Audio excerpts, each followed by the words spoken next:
aleykum wa rahmatullah bokki jullit yi bokki taalibe yi noo ngi leen di nuyu di leen sant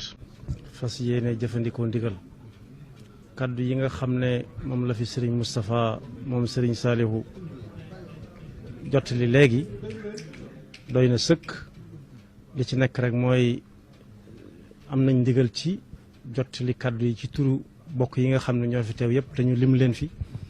ñoom ñëpp yàlla nañu fi yàgg te wér te bàyyil na fi sunu kilifa gi nga xam ne moo nu jiitu woon muy Serigne Moustapha moom Serigne Saalih li mu wax sedd na ab xol dal na am xel dëgëral na itam bu baax a baax yaakaar yi nga xam ne moo fi nekkoon suuxataat na bu baax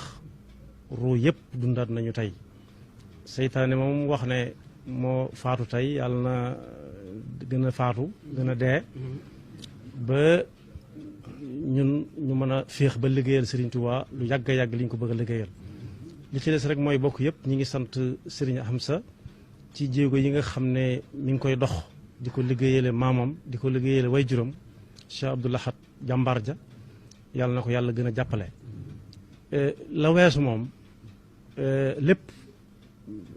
defar na lépp ni ko mel mbokk di waxee lépp defar na lépp li ci kanam ni ko Serigne Moustapha waxee mooy dàq ndax lii waajtaayu àjjana lay nuru ndax mbokk wax na ko léegi bu fekkoonte ne yem na ci daje bi képp sax mel na ni lañ ci bëggoon am nañ ko ci muy woote bokk yëpp wuy si taaliba yëpp wuy si xarit yi ak wëllër yi kenn desut macha allah yàlla na yàlla yéem dolli ñu fas yéene ko waajal te ñaan yàlla ñu àgg ci ak jàmm te mu raw nam daan mel te ñu weesu ko lu yàgg a yàgg te jéego yi dañ ci dox di ci ñëw ak yemi wàññi ko yëpp suñu borom defal ko tuyaaba te yàlla nañu yàlla saxal ci gannaaw sëriñ bi te marale noog moom asalaamaaleykum wa rahmatullah